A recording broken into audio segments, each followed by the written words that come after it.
Auzu billahi minash shaitanir rajim. Bismillahir rahmanir rahim. Assalamu alaikum, dear students.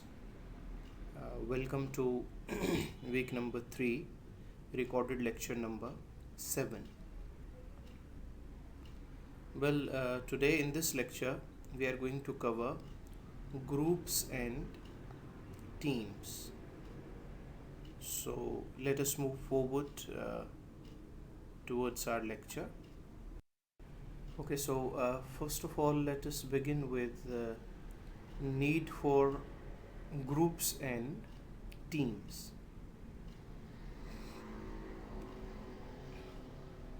The first need is better decisions. Groups and team members contribute different expertise and perspectives. Obviously, when there are more than one person, like 4 to 5, if we take example of a small group, obviously each individual has different expertise and different perspective, and when there are more perspectives available, it becomes easy to make a right decision. Instead, if there were only one perspective, then obviously that would be limited. But in case of group and team members, because of their different expertise and perspectives, the decision making usually is better than an individual would make. Secondly, it's faster response. Small groups and teams can respond rapidly when action is necessary, right? Again, it's for small groups and teams. Things might be little different with large groups, but we focus on small groups and teams because they all are part of that group or team, and they all are aware of all the procedures and the steps and progress of that task that they are working on. So whenever a response is needed, whenever a response is required, all members of the group or team, since they are part of it, they respond quickly, and they, without wasting any time, join that task that has been assigned. The third need is increased productivity, right? Due to closeness with customers, team members uh, can can see opportunities for improving efficiencies. Instead of an individual, if there is a team working, and if they are working on a project that is directly linked to customers or clients, then obviously the team members or the group members would be in contact with the clients, and when they are in contact with the clients, obviously they would know the client's need better, and whatever the project, the product, or they are working on, they can make it closer to the customers or clients' needs, right? And ultimately, this is going to increase productivity of the project they are working on, or of the product they are working on. And this is the third need why groups and teams are needed, and sometimes even preferred.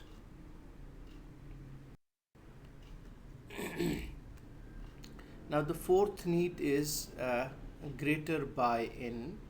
That is, decisions derived jointly are usually better received because members are committed to the solutions and are more willing to support it.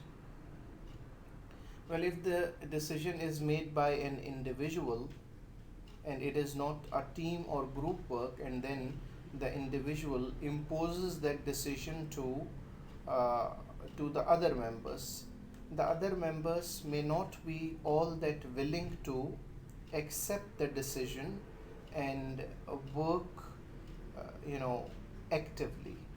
Whereas if the decision is jointly made by the team or the group, then every individual feels that the decision was his or her own decision, because everyone was part of it. So they feel it's their own decision, and they work more actively, and their response is much better as compared to a decision made by an individual. Well, number five is less resistance to change. People who have been in decision making are less hostile, aggressive, and resistant to change. In case if there is any change in that project, or is there is any change on the task that they are performing, and if it is a small group or team, that change must already have been discussed in the group or in the team. So every individual of the group or team is aware of the change, and perhaps it has been discussed earlier, and their point of view, every member's point of view has been taken. So when the change is implemented, the group or team members, since they are aware of it, they were part of the decision making, they have given their point of view, so they are less hostile to the change because they are familiar with it. They are not aggressive, and they do not resist the change, since they know they are part of the decision making of the change, and they have given their point of view on that change. Well, number six, uh, improved employee morale. Groups and teams also improve employee morale. So, personal satisfaction and job morale increase when teams are successful, right? Their morals are high. They do not feel, less important because somebody else is making every decision and they are just following.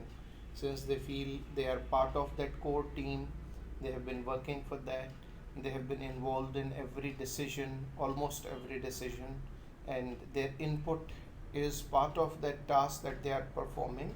So obviously their morale is high, and when there is the project becomes success, then their morals even go higher.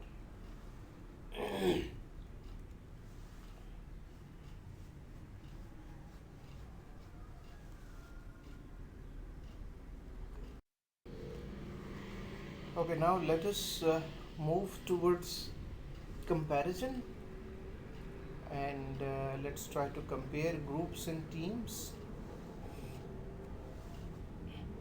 Well, although groups and teams are similar, but they are not identical, right? There are some minor differences between them.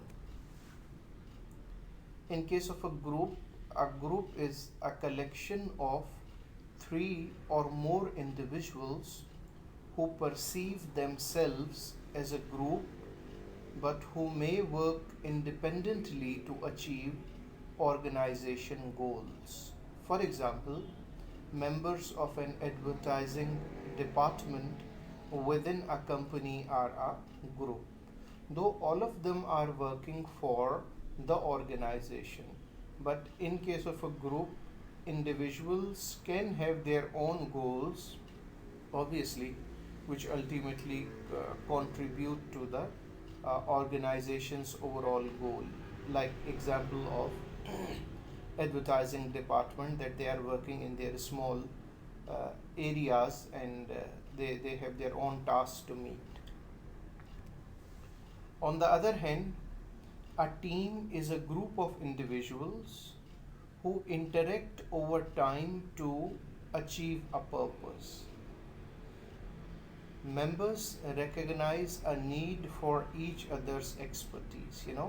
In team they are dependent on each other. They are not performing jobs individually, so they need each other's expertise.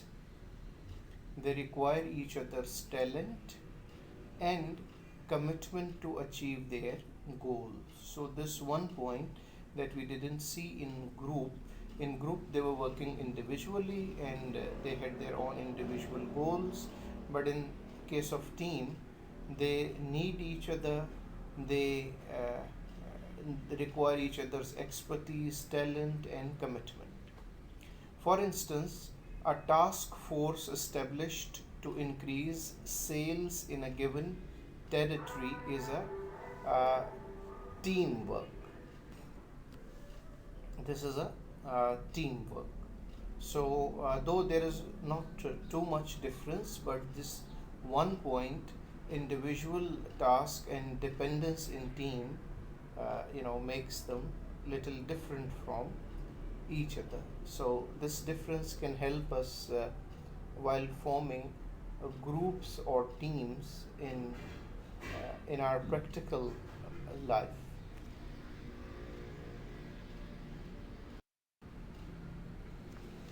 Well, usually there are four phases of team development. Of course, these four phases are suggested by a psychologist, right? That is Tuckman. Like groups generally evolve through four phases as identified by psychologist B.A. Tuckman. Like these four stages are perceived and recommended, we can say, by this psychologist B.A. Tuckman.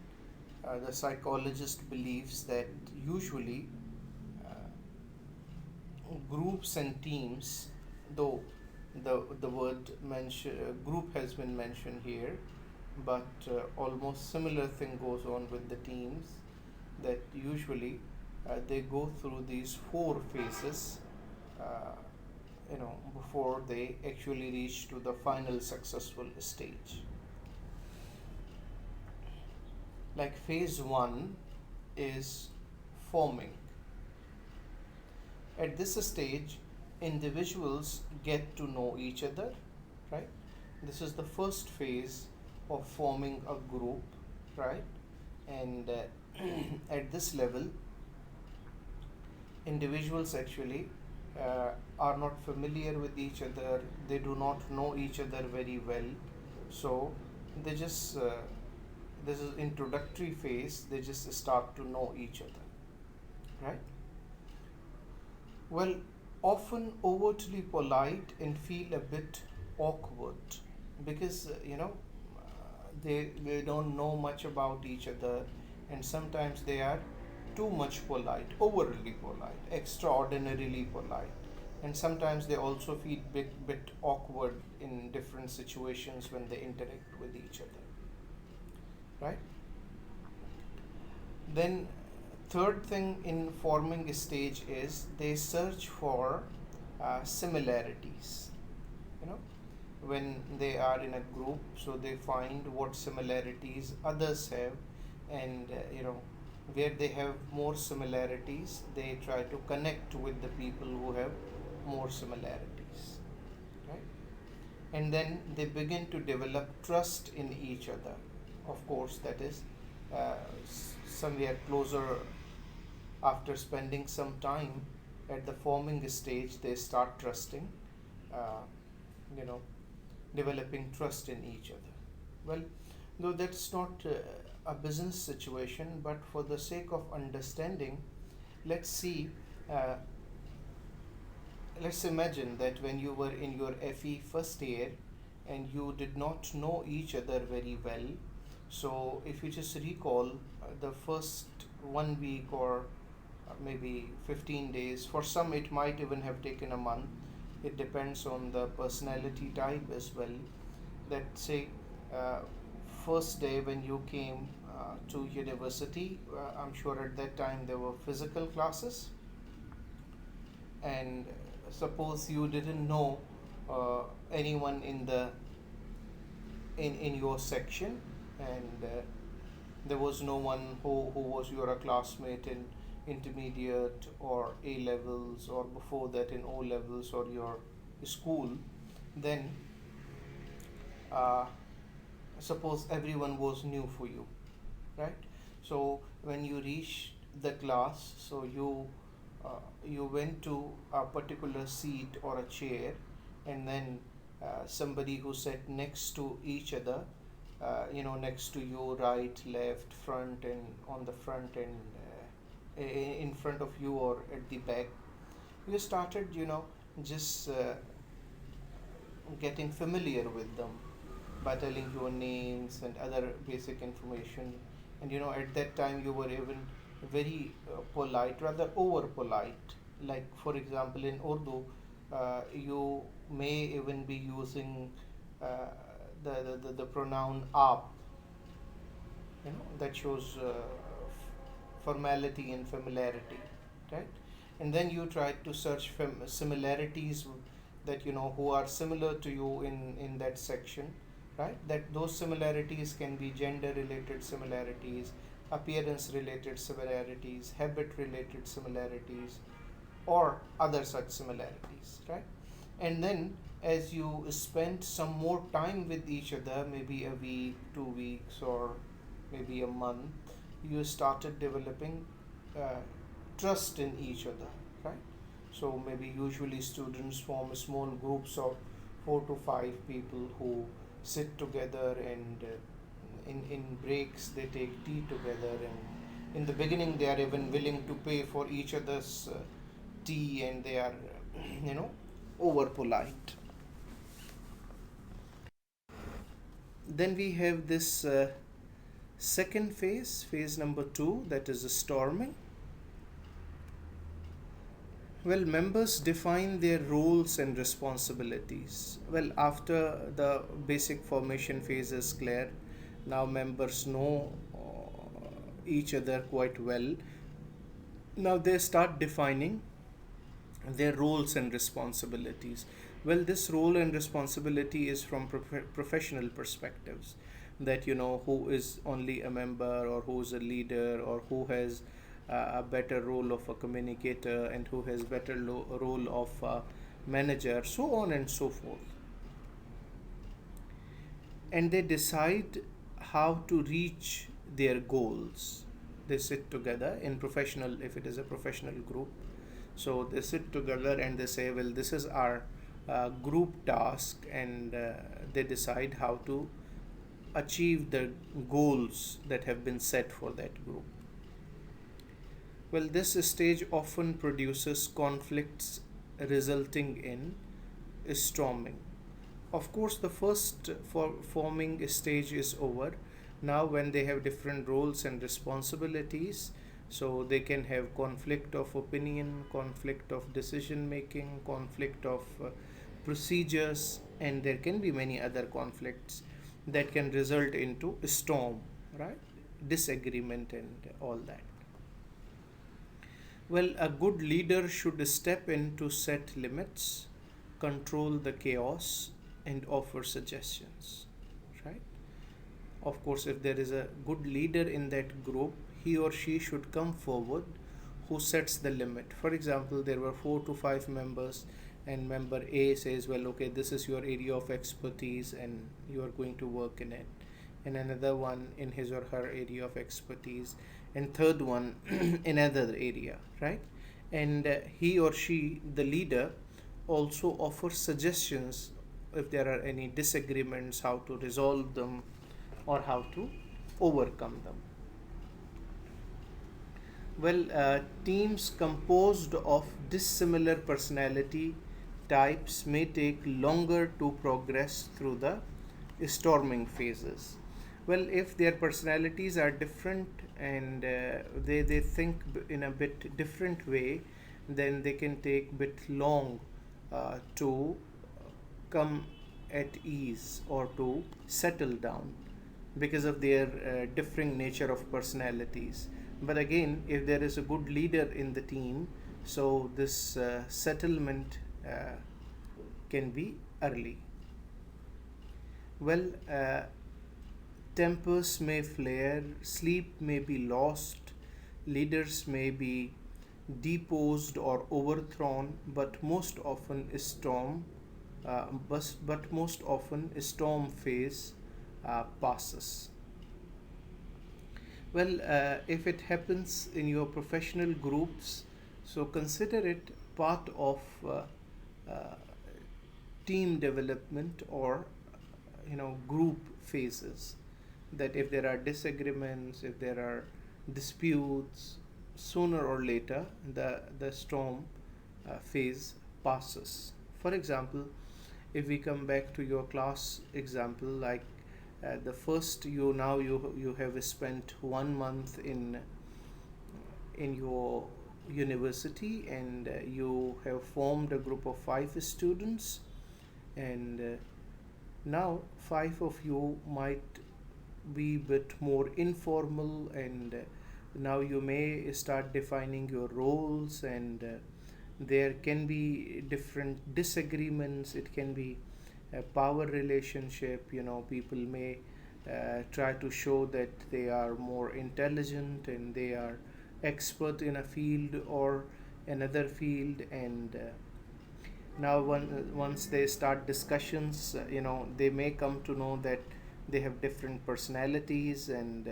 which may not be all that acceptable for each other. So these phases can come, but if there is someone, a sensible leader in that group or in that team, soon he or she makes everyone realize that all of them have different skills and expertise, and they should respect it. So this is the second phase that Tuckman believes is the storm phase.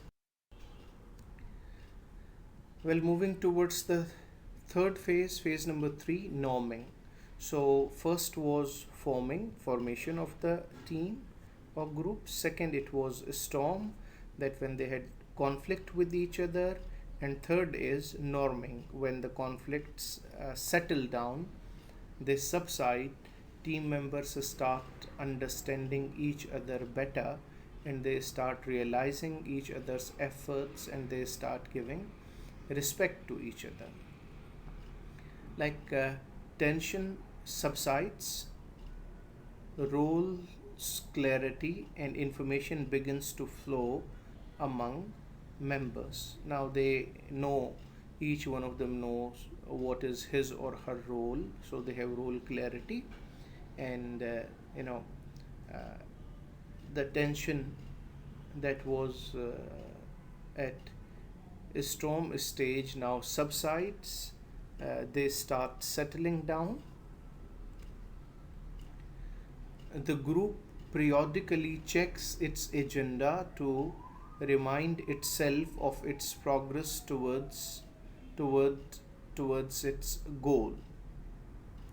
Now, because they have settled down and they have started performing, and they now quite often periodically is after a set time period. For example, the group may decide that okay, every Monday they're going to sit and see their agenda and compare progress, or they may decide that every 15 days they're going to set, or maybe every month.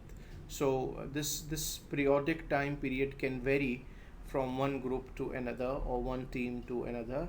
It also depends on the length and nature of the project, when they meet. Well, formal leadership is unnecessary, since everyone takes on leadership functions.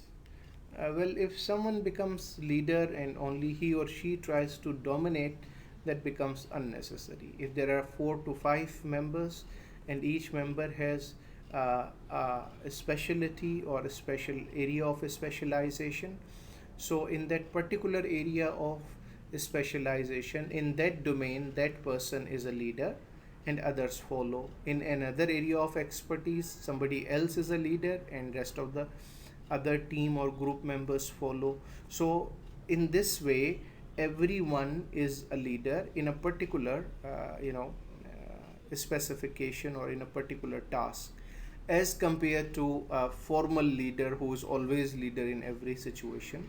So this is usually that leadership is given to everyone at this norming stage.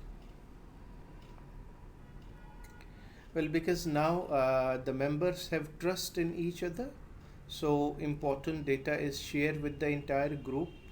Nothing is hidden from a group member or another group member, and less information is provided to one and more is provided to another member.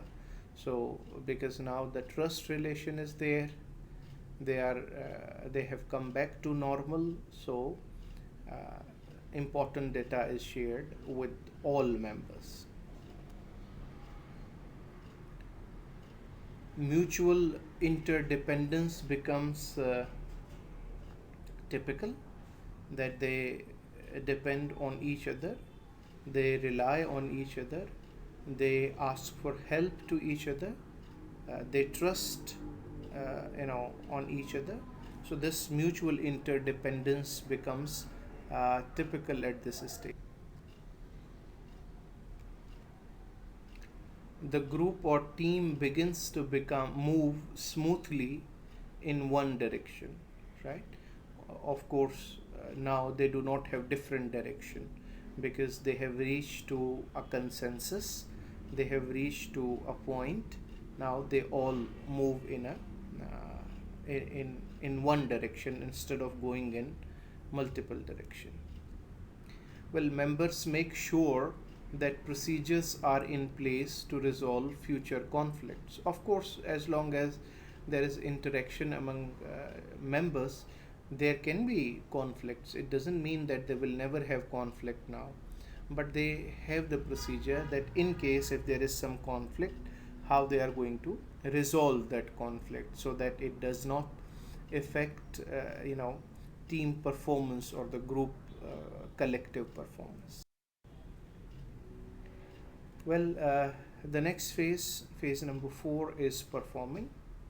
Well, in this phase, in Tuckman's team growth model, some groups never reach this final stage of performing. It means the groups disintegrate or they finish before they reach performing stage, right?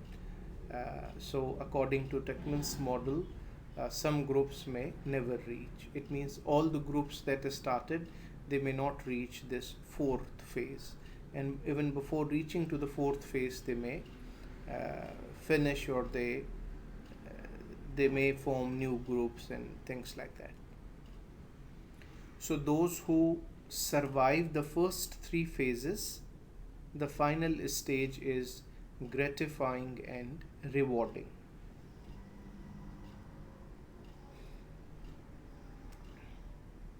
Group members have peace, loyalty, and willingness to resolve all problems, because now they are through all the first 3 phases. They are loyal to each other now, they are willing to work for each other and contribute towards the team or group goals, and they are actively listening to and you know motivated to resolve all the problems that may occur in that group or in that team. Well, a can do mentality prevails, it's prevails as they progress towards their goal, right? So everyone has that, okay, well, I can do, instead of saying that, okay, I cannot do and I'm not willing to do.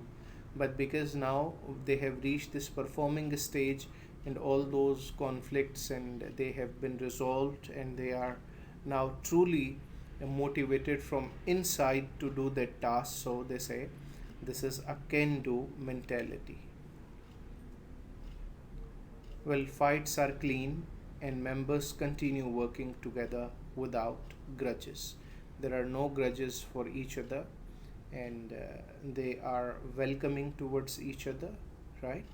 And they do not have any problems while working together, working for each other, and even supporting each other, going bit uh, out of the way to help their uh, group members or team members. So that is usually the case. Again, the information flows freely. Obviously, now they have trust relation. They are willing to share with each other. There are no such barriers or hindrances that would stop their information flow. And deadlines are met, of course, because deadlines are set by the group or by the team themselves. So when they set the deadline, they make every possible effort to meet the deadline as well, because they know they set the deadline, and now it's their responsibility to meet the deadline, right? When of course they are working jointly without problems, without confusions, obviously production exceeds expectation. Whatever the targets they set, now their actual production starts exceeding, going beyond those expectations, because now they are willing more, and they are working more for each other.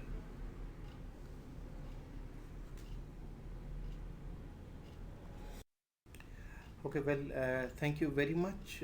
That's it for today's recorded lecture. Inshallah, in the next lecture, I'll come up with another topic, and just few things are left here. We will also cover them in the next recorded lecture. So, thank you very much, and take a very good care of you.